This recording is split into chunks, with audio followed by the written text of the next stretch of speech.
Bienvenidos a Noches de Historia. Esta noche presentaremos Elizabeth Bathory, la Condesa Sangrienta, un relato histórico detallado. Prólogo, entre la leyenda y la historia. En las brumosas tierras de Hungría, donde los Cárpatos se alzan como centinelas pétreos contra el cielo, existe una historia que ha perdurado por más de 4 siglos. Es la historia de una mujer cuyo nombre se ha convertido en sinónimo de terror y crueldad, pero también de misterio y controversia histórica. Elizabeth Bathory, conocida como la Condesa Sangrienta, representa uno de los casos más fascinantes y perturbadores de la historia europea del siglo XVI y principios del XVII.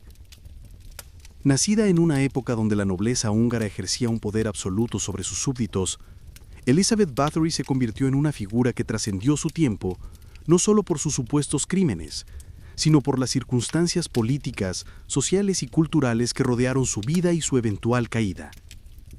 Su historia nos transporta a un mundo donde la superstición y la realidad se entrelazaban, donde el poder feudal alcanzaba extremos inimaginables, y donde la justicia dependía más de los intereses políticos que de la verdad. Capítulo 1. Los cimientos de una leyenda.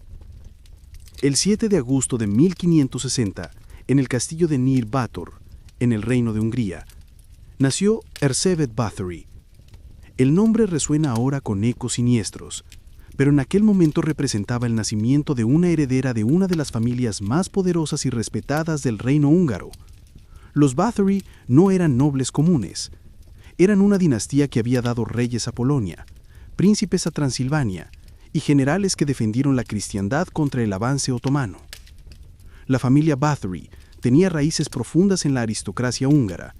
Su linaje se remontaba al siglo XIII y habían acumulado vastas extensiones de tierra, castillos fortificados y una influencia política que se extendía por toda Europa central.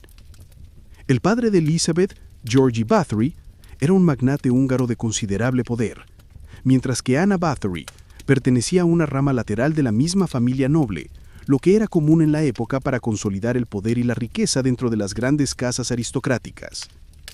El castillo donde nació Elizabeth se alzaba majestuoso sobre las llanuras húngaras, con sus torres góticas perdiéndose entre las nubes y sus muros de piedra contando historias de siglos de poder feudal.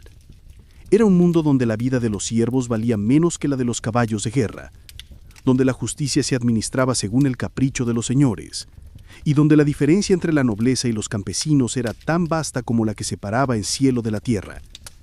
Desde muy temprana edad, Elizabeth mostró signos de una inteligencia excepcional.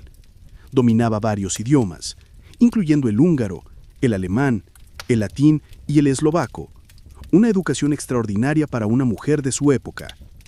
Sus tutores privados le enseñaron no solo las artes tradicionales femeninas como la música, la danza y el cosido, sino también historia, política y las complejas relaciones diplomáticas que mantenían unida a la nobleza europea. Sin embargo, la infancia de Elizabeth estuvo marcada por episodios que los historiadores modernos han interpretado de diversas maneras. Algunos relatos, aunque su veracidad es disputada, sugieren que desde temprana edad mostró una fascinación morbosa por la violencia y el sufrimiento. Se dice que presenció ejecuciones públicas con una curiosidad que perturbaba incluso a los adultos acostumbrados a la brutalidad de la época. Otros historiadores argumentan que estas historias fueron fabricadas posteriormente para justificar los eventos que marcarían su vida adulta. Capítulo 2. El matrimonio y la consolidación del poder. A los 14 años, Elizabeth fue prometida en matrimonio a Ferenc Nadasdy, un joven noble húngaro conocido por su destreza militar y su participación en las campañas contra los otomanos. El matrimonio, como era costumbre en la alta nobleza, no fue una cuestión de amor romántico, sino una alianza estratégica diseñada para unir dos de las familias más poderosas de Hungría y consolidar vastas extensiones de territorio bajo una sola autoridad. Ferenc Nadasdy, apodado el Caballero Negro de Hungría, por su armadura oscura y su reputación en el campo de batalla, era descendiente de una familia que había servido fielmente a la corona húngara durante generaciones. Su matrimonio con Elizabeth no solo unía dos fortunas considerables, sino que también creaba una alianza militar formidable en una época donde Hungría se encontraba constantemente amenazada por las incursiones otomanas desde el sur. La ceremonia matrimonial se celebró en 1575, cuando Elizabeth tenía 15 años, en el castillo de Branov, una fortaleza impresionante que se convertiría en una de las residencias principales de la pareja. La boda fue un evento que duró varios días, con festividades que incluyeron torneos, banquetes y celebraciones que atrajeron a la nobleza de todo el reino. Los cronistas de la época describieron la belleza excepcional de la joven novia, mencionando su piel pálida como la porcelana, sus ojos oscuros penetrantes y su porte regio que comandaba respeto y admiración. Tras el matrimonio, Elizabeth se mudó al castillo de Chaktice, una fortaleza situada en lo que hoy es Eslovaquia, que se convertiría en el escenario de los eventos más controvertidos de su vida. El castillo, construido en el siglo XIII, se alzaba sobre una colina rocosa, dominando el valle circundante con una presencia imponente. Sus muros gruesos de piedra gris, sus torres cilíndricas y su posición estratégica lo convertían en una fortaleza prácticamente inexpugnable. La vida matrimonial de Elizabeth estuvo marcada por las largas ausencias de su esposo, quien pasaba la mayor parte del tiempo en campañas militares contra los turcos otomanos.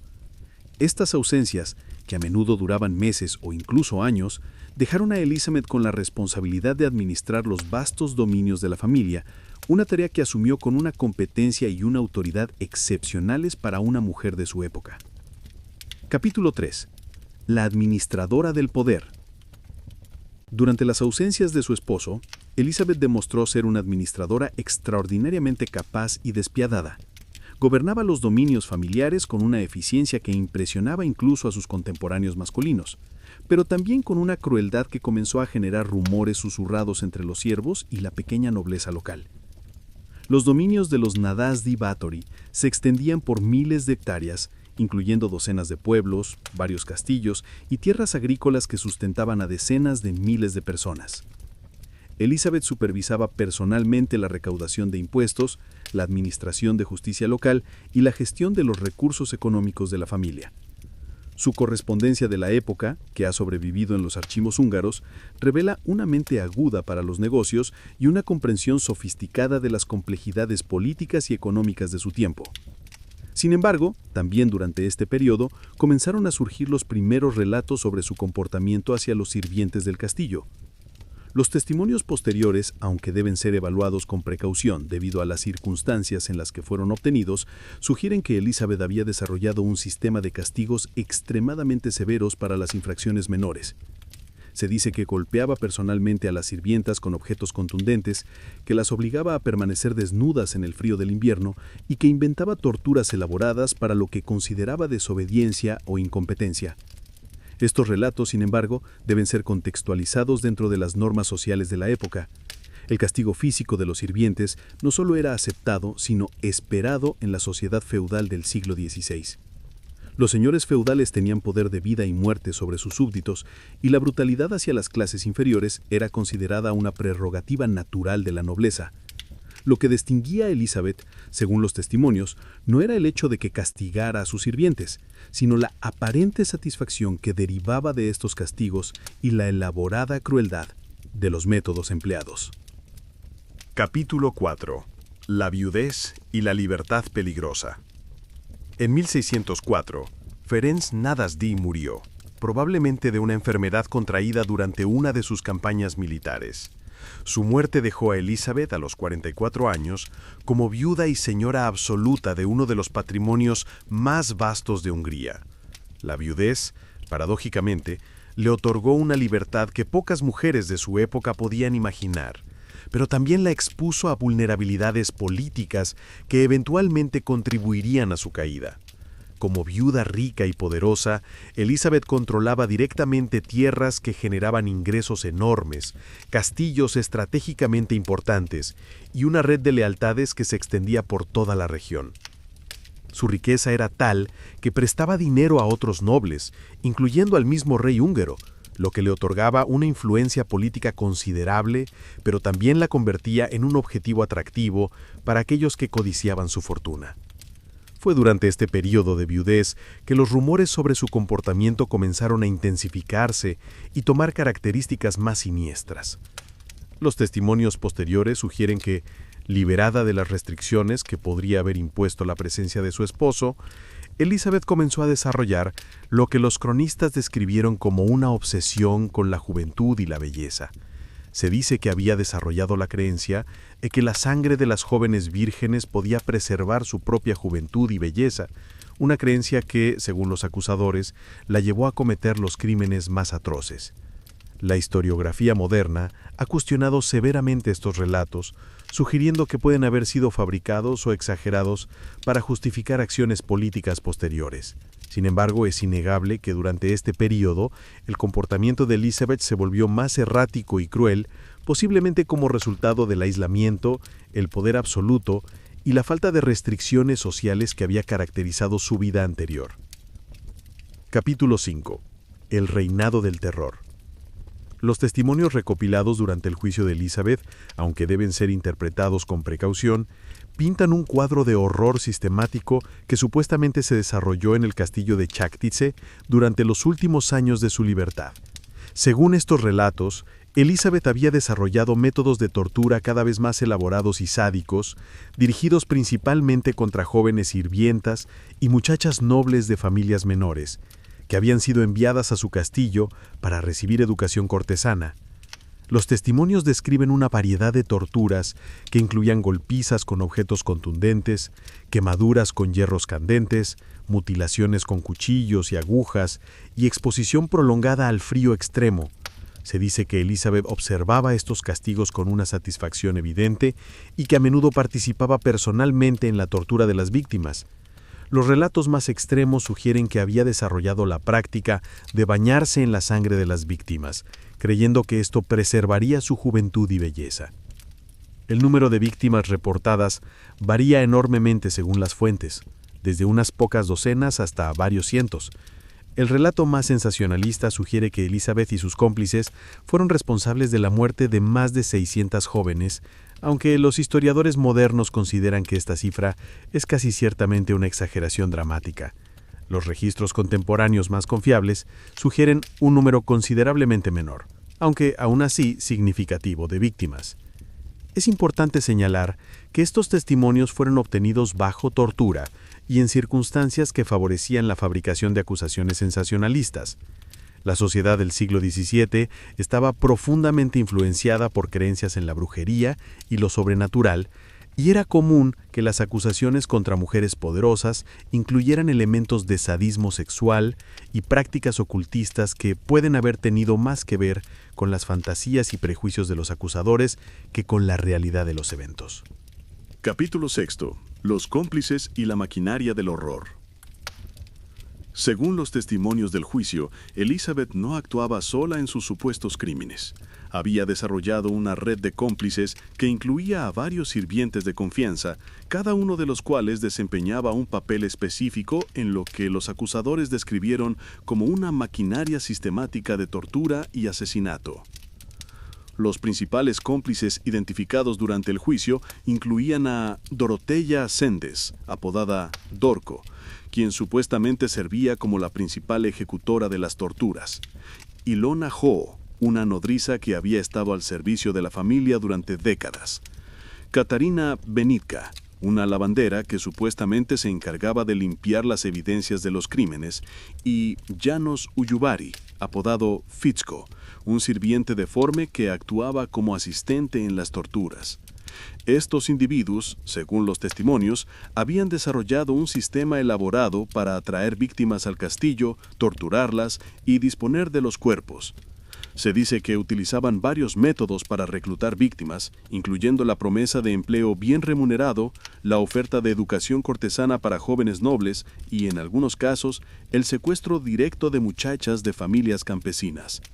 Los testimonios describen cómo los cómplices habían adaptado espacios específicos del castillo para sus propósitos siniestros, incluyendo cámaras de tortura en los sótanos, habitaciones especialmente diseñadas para contener a las víctimas y sistemas para disponer discretamente de los cuerpos. Se dice que habían desarrollado métodos para enterrar cuerpos en el castillo y sus alrededores, y que en algunos casos habían utilizado ácidos y otros medios para acelerar la descomposición. Sin embargo, es crucial recordar que estos testimonios fueron obtenidos bajo tortura y en un contexto legal que favorecía la obtención de confesiones elaboradas y sensacionalistas. La veracidad de muchos de estos detalles ha sido cuestionada por historiadores modernos, quienes sugieren que pueden haber sido fabricados para satisfacer las expectativas de los interrogadores y justificar las acciones legales posteriores. Capítulo 7. La caída de la condesa Bathory. La caída de Elizabeth Bathory no fue el resultado de una investigación criminal convencional, sino más bien el producto de una confluencia de factores políticos, económicos y sociales que convergieron a principios del siglo XVII. El rey húngaro Matías II, enfrentando presiones financieras considerables debido a las continuas guerras contra los otomanos, había solicitado préstamos significativos a Elizabeth, quien había acumulado una fortuna considerable a través de sus habilidades administrativas y su herencia familiar. La posición de Elizabeth como acreedora real la colocaba en una situación políticamente delicada. Como mujer viuda sin herederos masculinos directos, su vasta fortuna eventualmente pasaría a otros miembros de la familia Bathory o, en ciertas circunstancias, podría revertir a la corona. Los rumores sobre su comportamiento, que habían circulado durante años sin consecuencias legales, de repente se convirtieron en una herramienta política conveniente para aquellos que buscaban apropiarse de su riqueza. El conde György Thurzó, palatino de Hungría y primo de Elizabeth, se encontró en la posición única de servir tanto como pariente preocupado como representante de la justicia real. Thurzó había recibido informes sobre el comportamiento de Elizabeth de varias fuentes, incluyendo clérigos locales que habían observado un aumento inusual en el número de muertes jóvenes en la región y nobles menores que habían perdido hijas enviadas al castillo de Cháktice para recibir educación cortesana. En diciembre de 1610, Thurzó organizó una expedición al castillo de Cháktice, oficialmente para investigar las acusaciones contra Elizabeth, pero también, según algunos historiadores, para asegurar el control de su fortuna antes de que pudiera ser transferida u oculta. La expedición incluía soldados reales, funcionarios legales y testigos nobles que podrían dar testimonio de cualquier evidencia descubierta. Capítulo 8. La redada y el descubrimiento. La noche del 30 de diciembre de 1610, la expedición de Thurzó llegó al castillo de Cháktice bajo la cobertura de la oscuridad. Los soldados rodearon la fortaleza, bloqueando todas las rutas de escape, mientras que Thurzó y sus funcionarios se dirigieron directamente a los aposentos principales del castillo para confrontar a Elizabeth. Los relatos de lo que los investigadores encontraron en el castillo varían considerablemente según las fuentes, pero todos coinciden en que el descubrimiento fue suficientemente horrible para justificar el arresto inmediato de Elizabeth y sus cómplices. Según los testimonios más dramáticos, los investigadores encontraron evidencia de tortura reciente, incluyendo instrumentos de tortura manchados de sangre, cuerpos en diversos estados de descomposición y víctimas que aún estaban vivas, pero gravemente heridas. El propio Thurzó escribió una carta al rey Matías II describiendo el descubrimiento, en la que afirmaba haber encontrado evidencia inequívoca de los crímenes más atroces jamás cometidos por una mujer cristiana. Sin embargo, esta carta, como muchos documentos de la época, debe ser interpretada considerando los intereses políticos y económicos de su autor. Elizabeth fue arrestada inmediatamente y confinada en sus aposentos del castillo, mientras que sus cómplices fueron llevados a prisión para ser interrogados. El castillo fue puesto bajo custodia real y se iniciaron los procedimientos legales que eventualmente llevarían al juicio más controvertido de la historia húngara del siglo XVII. Capítulo 9. El juicio y la justicia política. El juicio de Elizabeth Bathory y sus cómplices comenzó en enero de 1611 en la ciudad de Vyszava, cerca del castillo de Cháktice. El procedimiento legal fue notable tanto por su alcance como por las irregularidades que lo caracterizaron, irregularidades que han llevado a los historiadores modernos a cuestionar la validez de sus conclusiones. El juicio se desarrolló en varias fases, comenzando con el interrogatorio de los cómplices acusados. Dorothea Sentes, Ilona Jo y Katarina Benitska fueron sometidas a tortura sistemática para obtener confesiones detalladas de sus supuestos crímenes. Los métodos de tortura empleados incluyeron la aplicación de hierros candentes, la dislocación de articulaciones y la privación de sueño prolongada, técnicas que prácticamente garantizaban la obtención de confesiones elaboradas independientemente de su veracidad. Las confesiones obtenidas bajo tortura describían en detalle gráfico los supuestos crímenes de Elizabeth, incluyendo métodos específicos de tortura, el número de víctimas y los motivos que supuestamente la habían impulsado a cometer estos actos. Los testimonios coincidían en muchos detalles, lo que los acusadores interpretaron como evidencia de su veracidad, aunque los historiadores modernos sugieren que esta consistencia puede haber resultado de la influencia de los interrogadores en la formación de las confesiones. Paralelamente, el tribunal recopiló testimonios de testigos, incluyendo sirvientes del castillo, clérigos locales y nobles menores que afirmaban haber observado evidencia de los crímenes de Elizabeth. Estos testimonios, aunque no obtenidos bajo tortura, fueron dados en un contexto donde acusar a Elizabeth podía resultar en recompensas económicas o sociales, mientras que defenderla podía llevar a consecuencias negativas. Capítulo 10. La defensa ausente. Una de las características más controvertidas del juicio fue la ausencia de Elizabeth de los procedimientos legales. A diferencia de sus cómplices, Elizabeth nunca fue formalmente interrogada o torturada, y no tuvo la oportunidad de presentar una defensa de sus acciones. Los historiadores han interpretado esta omisión de diversas maneras, algunos sugiriendo que su estatus noble la protegía del tipo de tratamiento aplicado a sus sirvientes, mientras que otros argumentan que su ausencia del juicio evidencia la naturaleza política de los procedimientos. La decisión de excluir a Elizabeth del juicio fue tomada por Turgot, quien argumentó que su participación directa en los procedimientos podría resultar en revelaciones que comprometieran la seguridad del reino o expusieran secretos de Estado. Esta justificación, aunque plausible en el contexto de la época, ha sido interpretada por historiadores modernos como evidencia de que el juicio tenía más que ver con la apropiación de la fortuna de Elizabeth que con la búsqueda de justicia. Sin Elizabeth presente para defenderse, el tribunal se basó enteramente en los testimonios de sus acusadores y cómplices para construir el caso contra ella. Esta situación creó un precedente legal problemático y contribuyó a las dudas posteriores sobre la validez de las conclusiones del juicio. Capítulo 11. La sentencia y el castigo. El 7 de enero de 1611, el tribunal pronunció su veredicto. Los cómplices de Elizabeth fueron declarados culpables de múltiples asesinatos y condenados a muerte. Dorothea Sentes y Noya fueron condenadas a la hoguera, mientras que Katarina Benitska, considerada menos culpable debido a su participación limitada, fue condenada a la decapitación. János Uibary, el sirviente deforme, fue condenado a la decapitación seguida de la cremación de su cuerpo. Las ejecuciones se llevaron a cabo inmediatamente después del pronunciamiento de las sentencias, en una ceremonia pública que atrajo a multitudes de toda la región. Los cronistas de la época describieron las ejecuciones como eventos solemnes destinados a demostrar la justicia del reino y a disuadir futuros crímenes similares.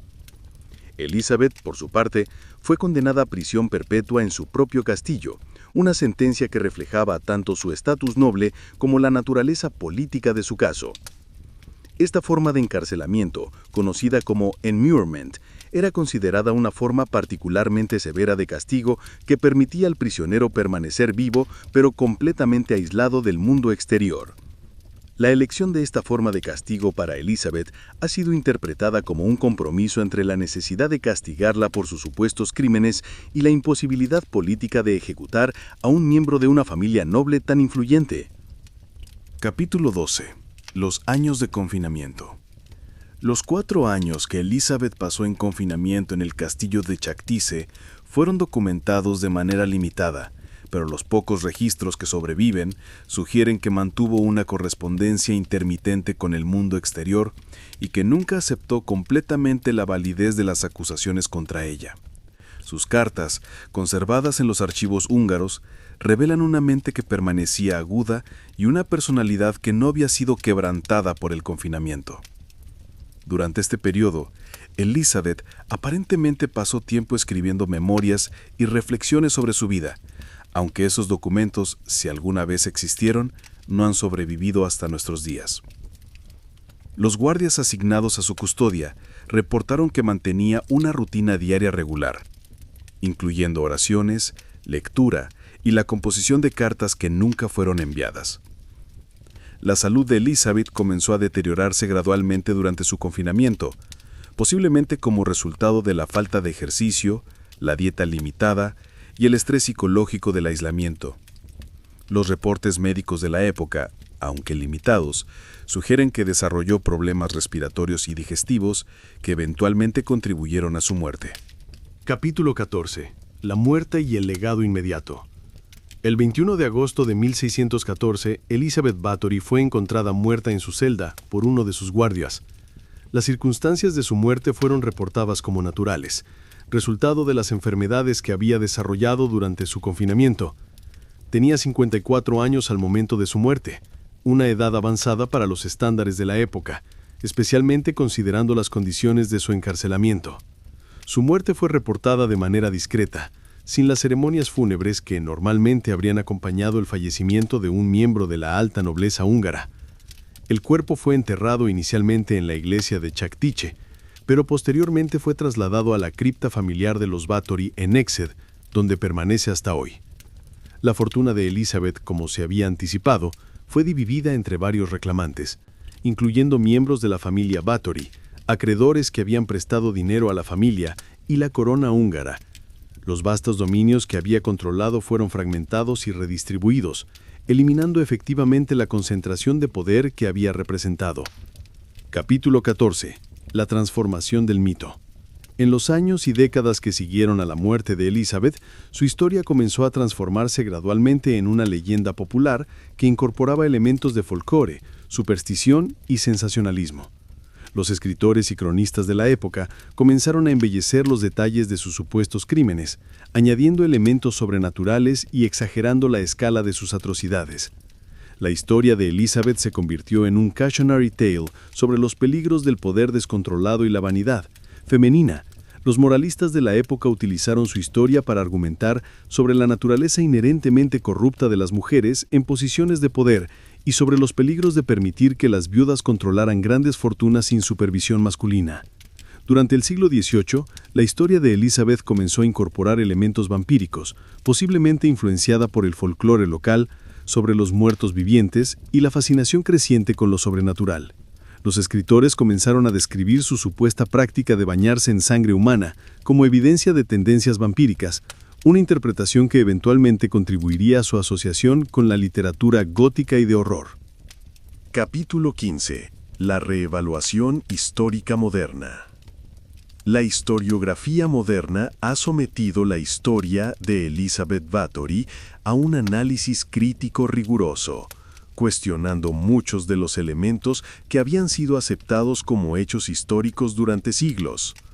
Los historiadores contemporáneos han identificado numerosas inconsistencias en los testimonios originales, evidencia de motivaciones políticas y económicas detrás de su procesamiento, y paralelos con otros casos de mujeres nobles que fueron despojadas de sus fortunas mediante acusaciones fabricadas.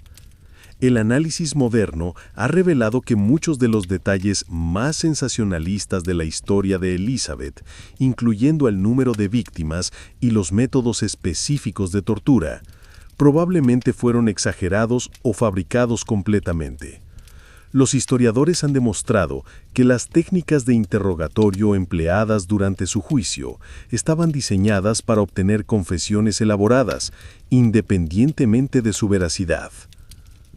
Sin embargo, esto no significa que Elizabeth fuera completamente inocente de crueldad hacia sus sirvientes. Los estándares de la época permitían niveles de violencia contra las clases inferiores que serían considerados criminales en la actualidad, y es probable que Elizabeth, como muchos de sus contemporáneos nobles, haya ejercido este poder de manera brutal y sistemática. Capítulo 16. El contexto social y político. Para comprender completamente la historia de Elizabeth Bathory, es esencial considerar el contexto social, político y económico de la Hungría del siglo XVI y principios del XVII. Este era un reino constantemente amenazado por las invasiones otomanas, internamente dividido por conflictos religiosos entre católicos y protestantes, y caracterizado por extremas desigualdades sociales y económicas. La nobleza húngara de la época ejercía un poder prácticamente absoluto sobre sus súbditos, con derechos que incluían la administración de justicia, la recaudación de impuestos y el control sobre la vida y la muerte de los siervos. Este sistema feudal, aunque estaba comenzando a declinar en otras partes de Europa, permanecía fuertemente establecido en Hungría debido a la necesidad de mantener una estructura militar eficiente para defenderse contra las amenazas externas. Las mujeres nobles, aunque generalmente excluidas del poder político directo, podían ejercer una influencia considerable cuando se convertían en viudas ricas, especialmente si no tenían herederos masculinos directos. Esta situación creaba tensiones y oportunidades que a menudo resultaban en conflictos legales y políticos complejos. Epílogo. El legado eterno. La historia de Elizabeth Bathory ha trascendido los límites de la historia para convertirse en un mito cultural que continúa fascinando y horrorizando a las audiencias contemporáneas. Su figura ha inspirado incontables obras de literatura, cine y arte, cada una interpretando su historia a través de las lentes de su propia época y cultura. En la literatura gótica del siglo XIX, Elizabeth se convirtió en un símbolo de la decadencia aristocrática y los peligros del poder descontrolado. Los escritores románticos la retrataron como una figura trágica, corrompida por el aislamiento y la falta de límites morales. En el siglo XX, su historia fue reinterpretada a través de perspectivas feministas que la veían como víctima de una sociedad patriarcal que no toleraba el poder femenino independiente. La investigación histórica moderna ha demostrado que la verdad sobre Elizabeth Bathory es probablemente menos sensacional pero más compleja que las leyendas que la han rodeado. Era una mujer de inteligencia excepcional que navegó exitosamente las complejidades políticas y económicas de su época, acumulando una fortuna y un poder que eventualmente amenazaron los intereses de la corona y la nobleza masculina.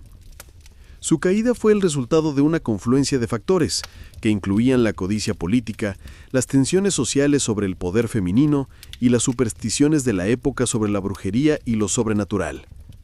Los crímenes de los que fue acusada pueden haber tenido una base en la realidad, pero fueron exagerados y sensacionalizados para servir propósitos políticos y económicos específicos. Capítulo 17. La dimensión psicológica.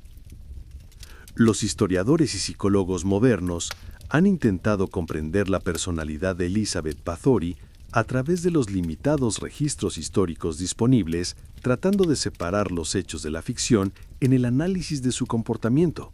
Esta tarea se complica por el hecho de que la mayoría de los testimonios sobre su personalidad provienen de fuentes hostiles que tenían intereses en retratarla de manera negativa. Los pocos registros contemporáneos que no están directamente relacionados con su juicio sugieren que Elizabeth era una mujer de inteligencia excepcional y capacidad administrativa considerable. Su correspondencia con otros nobles y funcionarios del reino revela una mente aguda para los negocios, una comprensión sofisticada de la política europea y una personalidad que comandaba respeto, aunque también temor. Los psicólogos modernos han sugerido que Elizabeth puede haber sufrido de lo que hoy se clasificaría como trastorno antisocial de la personalidad o psicopatía, características que podrían haber sido exacerbadas por el aislamiento social, el poder absoluto y la falta de restricciones morales o legales efectivas. Sin embargo, estas interpretaciones deben ser consideradas especulativas, dado que se basan en registros históricos limitados y potencialmente sesgados. Capítulo 18. El impacto en la historia de los derechos de las mujeres.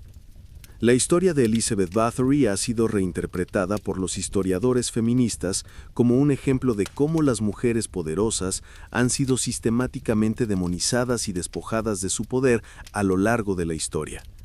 Esta interpretación sugiere que Elizabeth se convirtió en víctima de una sociedad patriarcal que no podía tolerar el poder femenino independiente, especialmente cuando ese poder incluía el control de vastas fortunas y la capacidad de influir en la política nacional.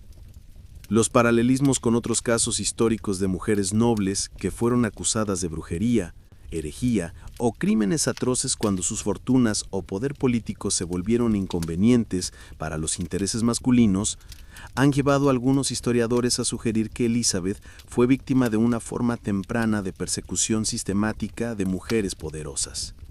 Esta interpretación no necesariamente exonera a Elizabeth de toda culpabilidad en el trato cruel de sus sirvientes, pero sugiere que la escala y naturaleza de sus supuestos crímenes fueron exageradas para servir propósitos políticos específicos. La diferencia entre la crueldad aceptable de la época y los crímenes atroces por los que fue acusada puede haber sido más una cuestión de conveniencia política que de diferencias reales en el comportamiento. Capítulo 19. La influencia cultural perdurable. La figura de Elizabeth Bathory ha ejercido una influencia cultural que se extiende mucho más allá de su importancia histórica real. Su historia ha inspirado una vasta literatura que incluye novelas góticas, obras de teatro, películas de horror e incluso óperas. Cada nueva interpretación de su historia refleja las preocupaciones y obsesiones de su propia época, utilizando la figura histórica como un vehículo para explorar temas contemporáneos. En la literatura del siglo XIX, Elizabeth se convirtió en un símbolo de la decadencia aristocrática y los peligros del poder descontrolado. Los escritores románticos la retrataron como una figura trágica, una mujer bella e inteligente corrompida por el aislamiento y la falta de límites morales. Esta interpretación reflejaba las ansiedades de la época sobre la decadencia de la aristocracia europea y el surgimiento de nuevas formas de poder político y económico. El siglo XX vio el surgimiento de interpretaciones más psicológicas de la historia de Elizabeth, influenciadas por el desarrollo de la psicología y el psicoanálisis. Los escritores comenzaron a explorar las motivaciones psicológicas de sus supuestos crímenes, utilizando su historia como un estudio de caso de la patología mental y la desviación sexual.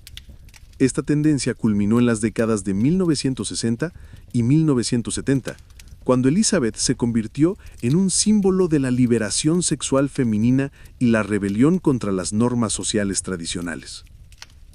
Capítulo 20. La verdad histórica y la responsabilidad moderna.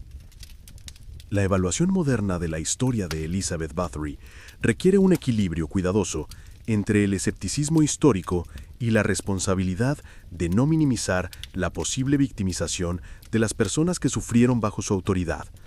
Los historiadores contemporáneos han trabajado para desarrollar una comprensión más matizada de su historia, que reconoce tanto las limitaciones de las fuentes históricas como la realidad de que las personas de las clases inferiores sufrieron bajo el sistema feudal de la época.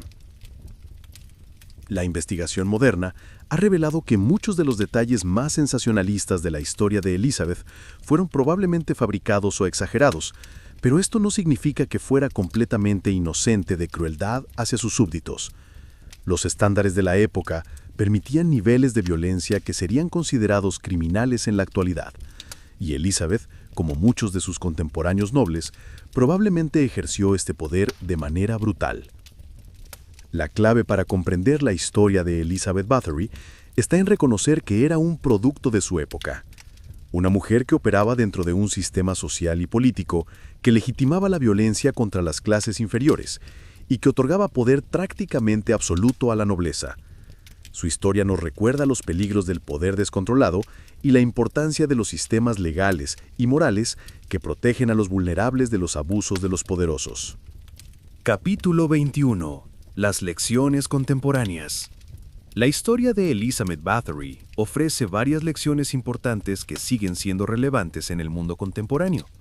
Su caso ilustra cómo el poder descontrolado, independientemente del género de quien lo ejerce, puede llevar a abusos sistemáticos de los derechos humanos. También demuestra cómo las acusaciones criminales pueden ser utilizadas como herramientas políticas para despojo de propiedades y eliminación de rivales políticos. La transformación de Elizabeth de una figura histórica controvertida en un mito cultural también ilustra cómo las sociedades procesan y reinterpretan el trauma histórico. Su historia ha servido como un vehículo para explorar ansiedades sobre el poder femenino, la decadencia aristocrática, la patología mental y la naturaleza del mal humano. En el contexto contemporáneo, la historia de Elizabeth Bathory nos recuerda la importancia de mantener sistemas legales justos que protejan tanto a los acusados como a las víctimas, y la necesidad de examinar críticamente las motivaciones políticas y económicas que pueden influir en los procedimientos judiciales. Su caso también subraya la importancia de considerar el contexto histórico al evaluar las acciones de figuras del pasado, reconociendo que los estándares morales y legales han evolucionado considerablemente a lo largo de los siglos. Conclusión. El legado permanente de una figura controvertida. Elizabeth Bathory permanece como una de las figuras más fascinantes y controvertidas de la historia europea. Una mujer cuya historia ha trascendido los límites de la documentación histórica para convertirse en un mito cultural perdurable. Su legado es complejo y multifacético, reflejando tanto las realidades brutales del poder feudal como las ansiedades culturales sobre el poder femenino y la naturaleza del mal humano. La verdad histórica sobre Elizabeth Bathory probablemente nunca será conocida completamente, dado que los registros disponibles están contaminados por motivaciones políticas, supersticiones de la época y siglos de embellecimiento mítico. Sin embargo, su historia continúa ofreciendo lecciones importantes sobre el poder, la justicia y la naturaleza humana que siguen siendo relevantes en el mundo contemporáneo. Su castillo en Cháctice, ahora en ruinas, permanece como un recordatorio físico de su historia, atrayendo visitantes de todo el mundo que buscan confrontar los misterios de su legado. Las piedras desgastadas por el tiempo y los muros derruidos susurran historias de poder, crueldad e injusticia que resuenan a través de los siglos, recordándonos que la historia humana está llena de figuras que desafían las categorías simples de héroe y villano. En última instancia, Elizabeth Bathory representa una intersección única de la historia, la leyenda y el mito cultural que continúa fascinando y horrorizando a las audiencias contemporáneas. Su historia nos recuerda que la verdad histórica es a menudo más compleja que las leyendas que la rodean, y que la comprensión del pasado requiere una evaluación cuidadosa de las fuentes, los contextos y las motivaciones que dan forma a los registros históricos. Su legado perdurable reside no solo en los supuestos crímenes que pudo haber cometido, sino en lo que su historia revela sobre las sociedades que la juzgaron, la transformaron en mito y continúan reinterpretando su significado. Elizabeth Bathory, la condesa sangrienta, permanece como una figura que encarna tanto los horrores del poder descontrolado como las complejidades de la memoria histórica. Una mujer cuya historia continúa planteando preguntas fundamentales sobre la naturaleza del poder, la justicia y la verdad histórica. Epílogo final. La inmortalidad en la memoria colectiva. Así concluye la historia de Elizabeth Bathory, una mujer que vivió hace más de 4 siglos, pero cuyo nombre sigue evocando fascinación y horror en igual medida.